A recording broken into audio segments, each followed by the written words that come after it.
it's time for us to have a conversation. In this segment, we're going to be talking about the taxation, and last week we began to talk about what it is that the MPP is proposing in terms of taxation, post the elections, and today we're going to be looking at what the NDC proposes. The basic idea of these conversations is to find out what sort of decisions that they've made in terms of what are they looking to bring across to the country in terms of their, where they position themselves politically and the taxation decisions that they are making for us as a nation. And so today I've been joined on Zoom by our regular tax dialogue guests, Dr. Alex Ampaabeng, who is a fiscal policy specialist with Oxfam. And we're going to have this conversation this morning. Good morning, Dr. Alex Ampaabeng. Good morning, David. How are you? I'm very well, thank you. Fantastic. Thank you for joining us this morning. Now, let's get into the conversation right away. What is it that stands out as the basic policy of the NDC in terms of their manifesto and taxation? Yeah. In terms of what the NDC proposes to introduce as a policy on tax, there are a couple of things that I would say stands out for me. The first one being the tax exemptions. Okay. Straight away, what they have identified is to address the growing tax exemptions, mainly looking at the discretionary exemptions that we gave to most of these multinationals coming into the country, which is in their manifesto, page number 22. Okay.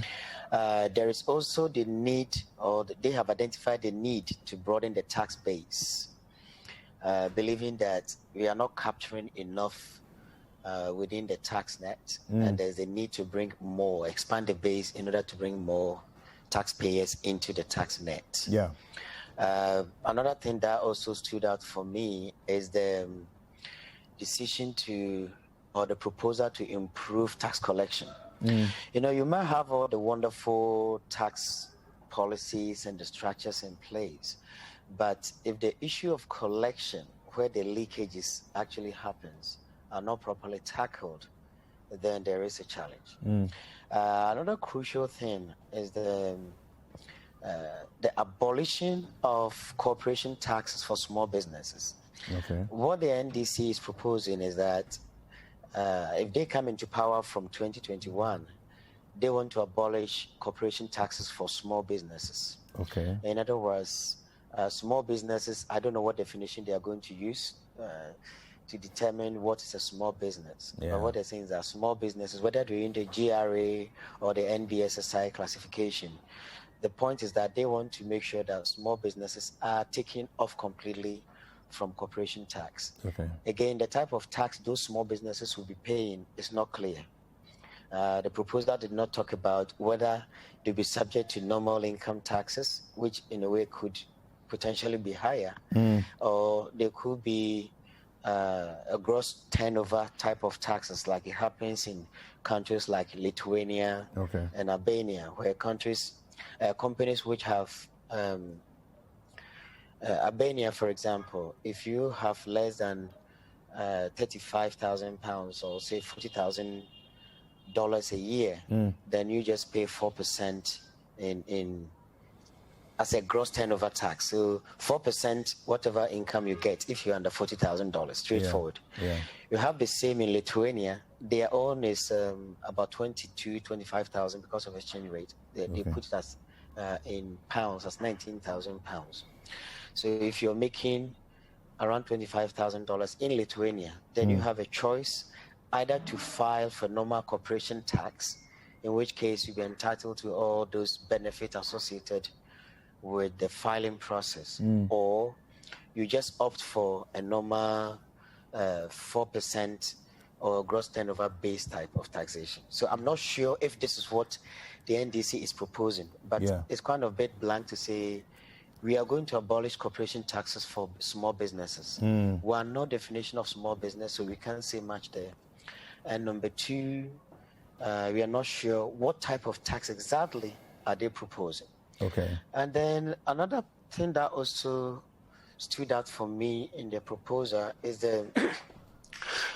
they want to take away companies, or medium enterprises, which employ 20 people, more than 20 people, completely from corporation tax for 2 years.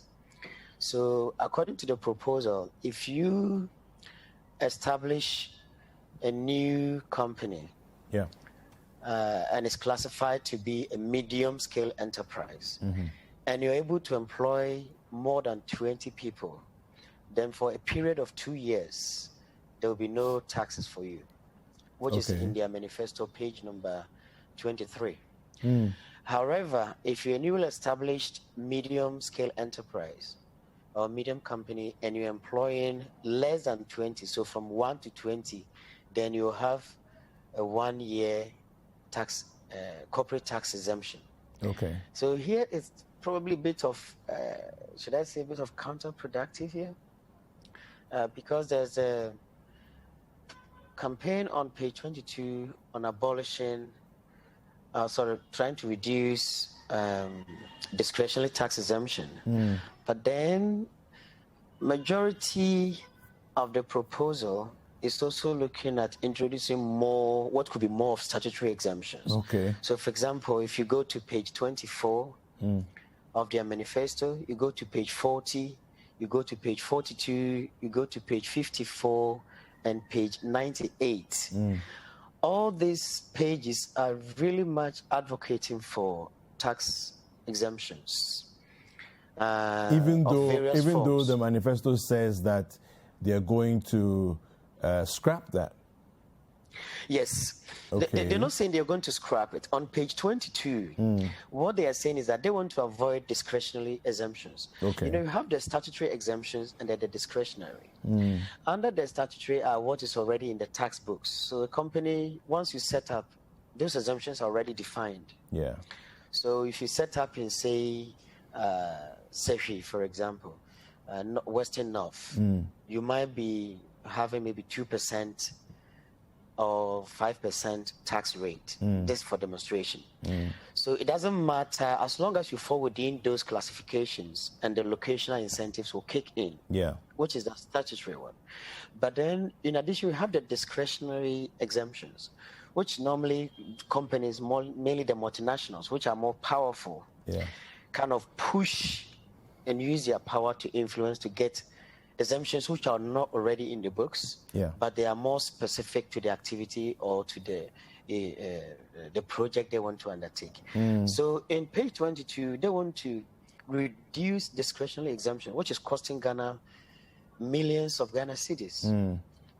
But in the other pages I mentioned, 24, 40, 42, 54, 98, there are so many forms of exemptions which is being preached. So obviously, I know you just started, so I'm sure with time you'll be able to pick them one by one, then to see how these exemptions sit, especially in the wake of lots of campaign against giving so much away. Yeah. Okay, so before we get into the exemptions, just sort of give us a sense of the scrapping of corporate taxes for small businesses.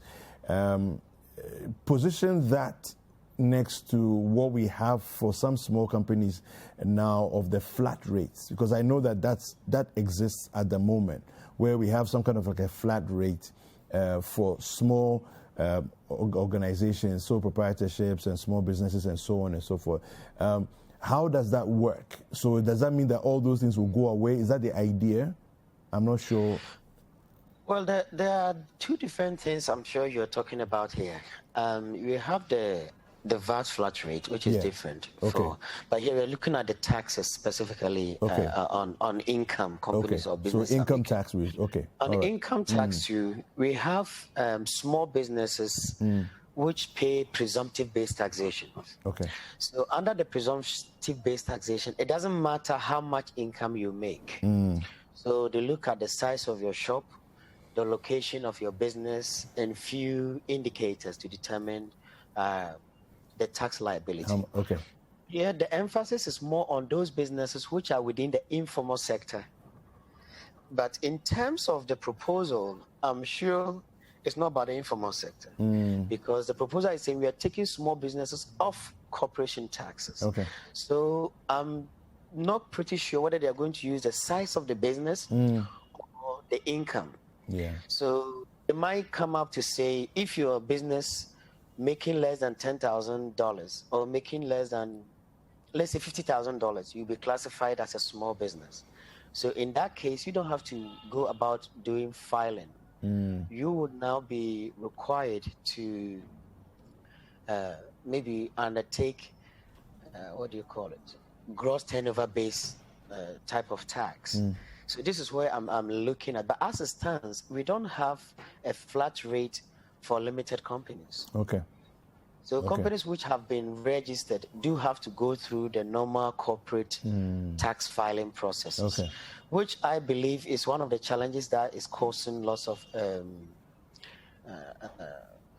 non-compliance, because the higher the tax rate for these businesses, the more lucrative it is for companies not to pay.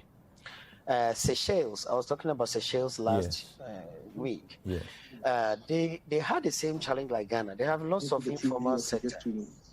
And the challenge they were having was that the compliance level was very low, just like we have in Ghana. So what they did was they reformed that small business sector. And now what they did was, if you're a small business which is making less than 1 million Seychelles rupees, I think that will be about £50,000 or $70,000. If you're making that amount a year, then you don't have to pay any corporate tax, whether you're registered or not. So you only have to pay 1.5% gross turnover. So at the end of the year, if you make $50,000, give 1.5% to the Seychelles Revenue Authority, which is very straightforward. What they are proposing, because there've been lots of campaign around it. PEF, the Private Enterprises Federation, I know I've been working for the last 2 years with OSIWA and a few other organizations in proposing for this kind of taxes for small enterprises. So I'm pretty sure this is the direction, but obviously I can't speak for their manifesto. What it is contained is the references I can make. There is a proposal to take those businesses off corporation taxes, but as to what exactly small business means is not captured. And again, what exactly they will pay in is also not captured. So it's kind of a bit blank at this stage for us to be able to make a real assessment of the proposal. Okay. All right. So let's get into the exemptions. But I want to pick Geoffrey Ocansey's thoughts also. Geoffrey is with the Tax Justice Coalition, and Geoffrey, good morning. Good morning. Can you hear me? Yes, I can hear you loud and clear. So your initial thoughts on the NDC's manifesto proposals as far as the taxation regime they want to bring is concerned? Well, if you take the NDC manifesto, you can, like my brother said, they mentioned exempting these companies, these corporate companies from taxes. Now, like he rightly said, you need to understand how much is going to be given to them and how they will be proportionalized. So if you're going to be giving them and you only peg it,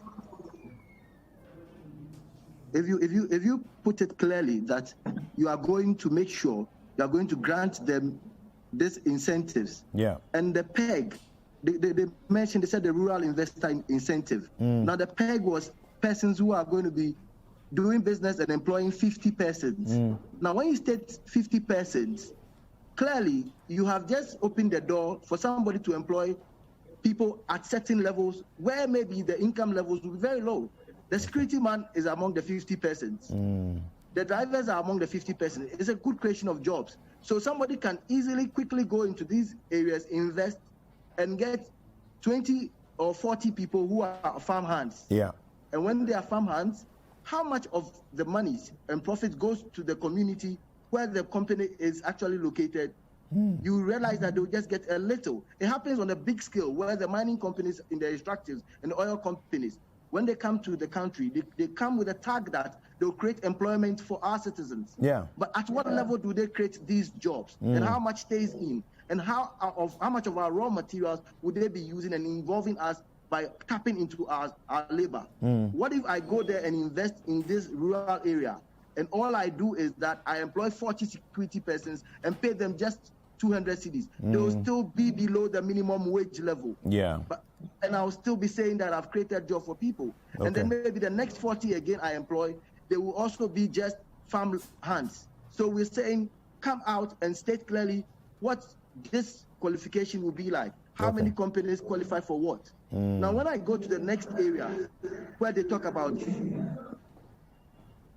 when they talk about the issue of exempting commercial vehicles. Okay.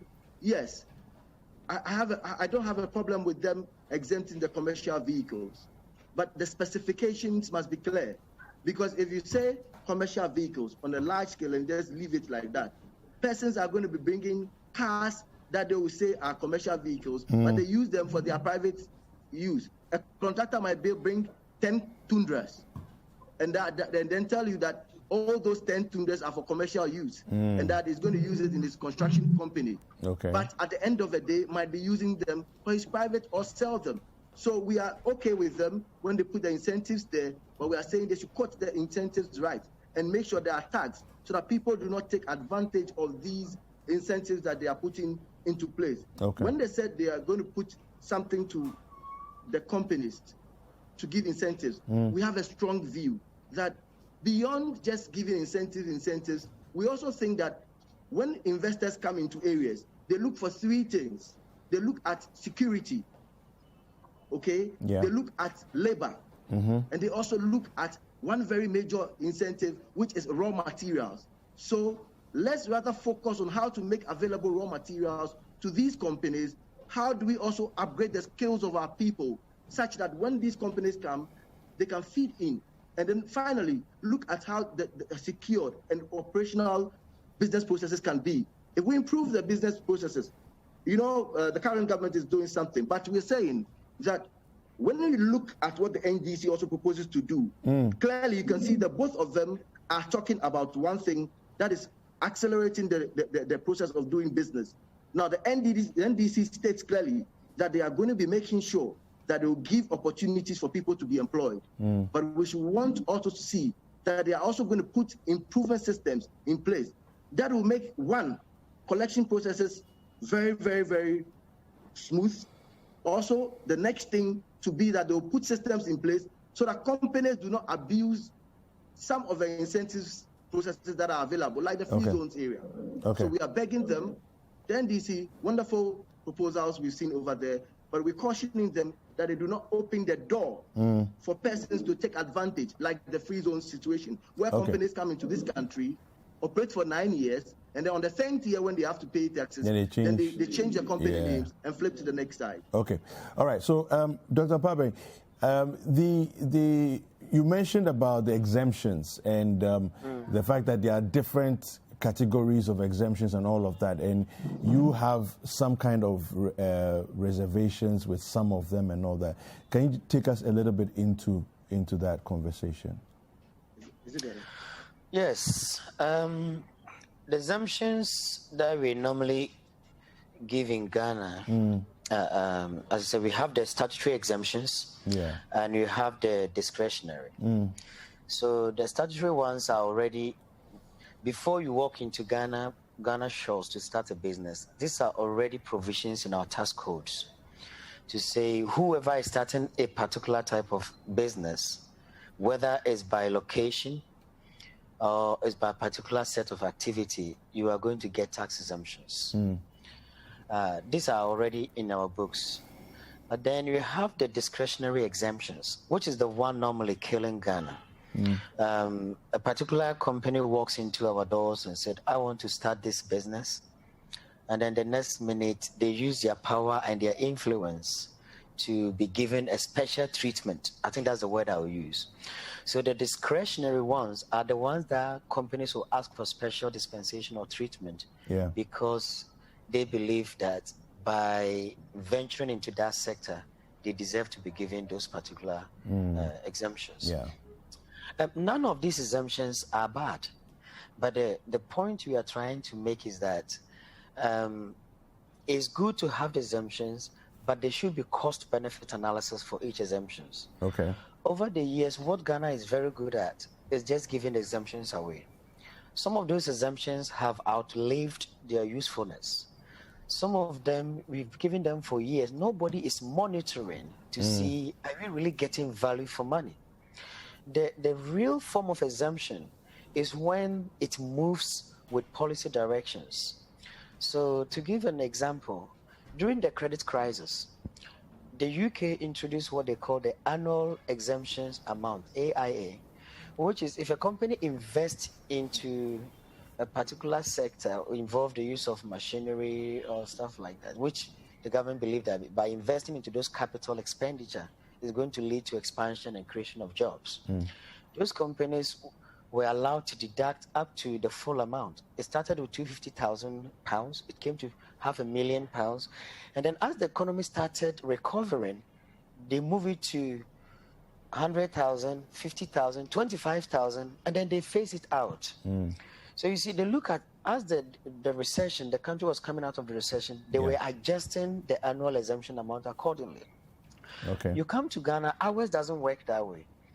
Some companies will be given exemptions, and up to 10 years, 20 years, nobody is monitoring to see, is it in line with our policy directions? Is the exemptions the company been given really is Ghana really benefiting? And I'm sure if you can recall, the president at the State of the Nation's address last year did note that the growing nature of the exemptions is not good and it's not sustainable.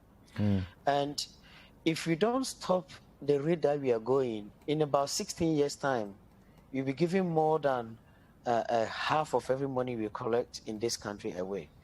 So that's the danger. We gave away 5 billion Ghana cedi last year. We give away 4.6 billion 2019. Our free SHS budget was 2.4 billion. Okay. For the year. Yeah. The road budget was 2.2 billion. What that means is that the money we give away to these companies could have covered both fully the road, financed exactly. And it tells you how severe and the urgent need to pass this. So I was very happy that in page 52 of the NPP's manifesto last week, they were talking of, again, tackling the exemptions. Fine. NDC is also saying the same in page 22 of their manifesto. But I don't believe both are doing enough. You know, we have exemptions bill currently before Parliament. As part of our conditions on going to the IMF, we had to reform our exemptions bill. We didn't need IMF to come and tell us that stop the taxes you're giving away. So we put exemptions bill before Parliament. IMF came in and then ticked the boxes that we've now exited the program successfully. But it seems we actually put those bill before Parliament just to pass the IMF test. But here we are losing substantial amount every year. So it's good that both have recognized, and I'm happy that the very good people of Ghana are listening. So right after the election, we have something in our hands. As to whoever comes into power, there is something in our hands to say, this is what you promised. On that basis, we voted for you. So what exactly are we going to do? But again, come back to, we are promising reducing discretionary exemptions. But then, as I said earlier, anybody with the copy of the manifesto, page 24, page 40, page 42, page 54, and page 98, there are so many other forms of exemptions which the NDC is promising. And I don't know how we are going to meet our revenue targets if the preach is all about exemptions. Because companies don't really look at exemptions as number one when they want to enter into a particular country. So if I give a company 0 tax exemptions to go to Afghanistan, and I give the same company 40% to go to Norway, knowing the same market size, where do you think these companies will go? they will definitely go to Norway. Okay. Issues like security are very important to businesses.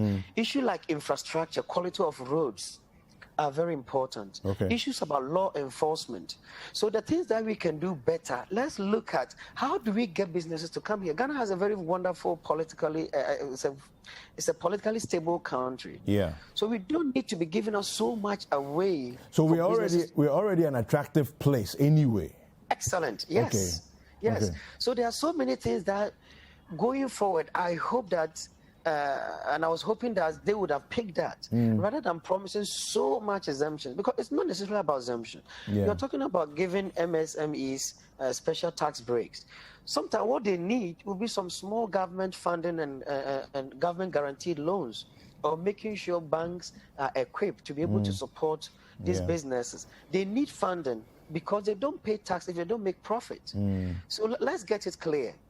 Companies, registered company, limited companies don't pay taxes if they don't make profit. So how do we create an environment to make sure that those companies are making profit so they're able to pay taxes? But to promise about 5, 6, 7 pages of tax reliefs or exemptions, what exactly do you want to do to the economy? So let me ask you, as somebody who has been in this space for many years, is exemptions basically a lazy approach towards trying to incentivize companies to come and set up? I won't call it as a lazy approach, because there are other benefits to exemptions. There are so many benefits to exemptions. Sometimes certain industries, for example, a company might not want to establish, say, in the northern part of Ghana or in the north, in the western north part of Ghana. Yeah. Because they look at, if you take areas like the northern part, they look at what's the average purchasing power there. So you look at the market sizes are not maybe strong enough for our product, so you don't want to establish there. Yeah. Government will put in a location-based incentive to encourage those companies to move there, set up a business. That if you set up here as a reward, I'm going to give you this. So exemptions are themselves not bad at all, and I will never in any way discredit policy proposals to introduce exemptions.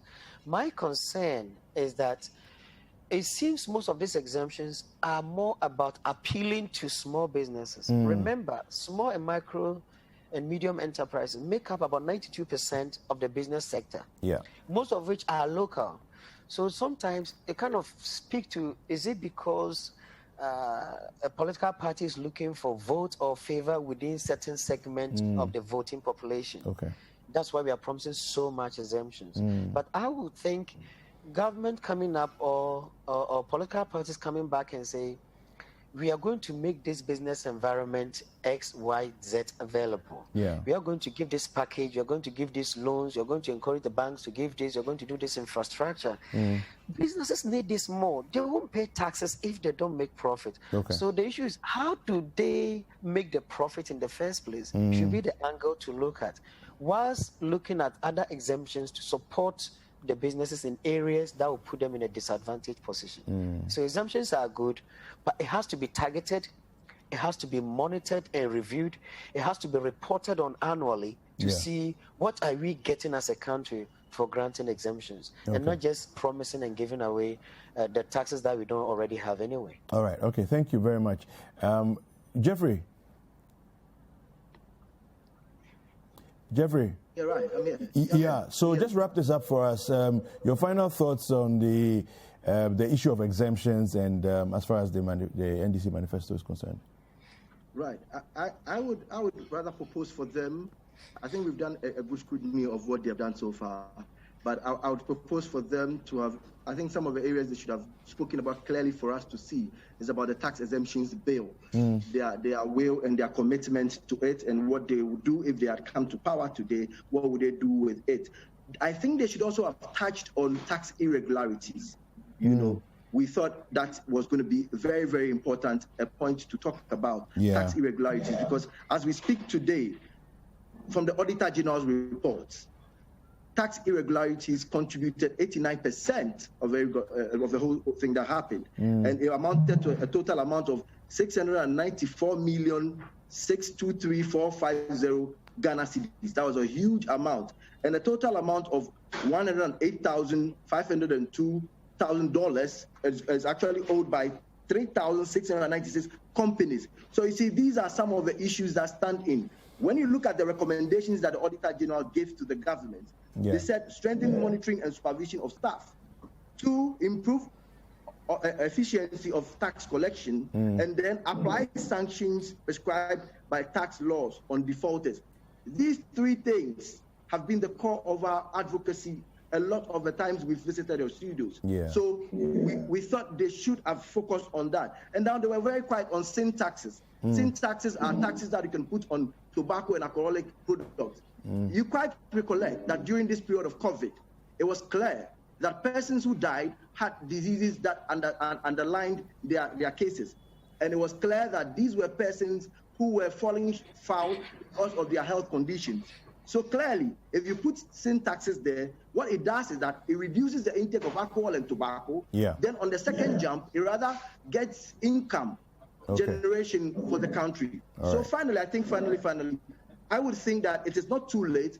I would like to hear all the political parties talk about some of the things we've spoken about how to improve the collection of taxes, about how to strengthen our monitoring systems, and then about how to apply sanctions to companies that default. And I think if we have done this collectively, we would end up generating a lot of income for this country.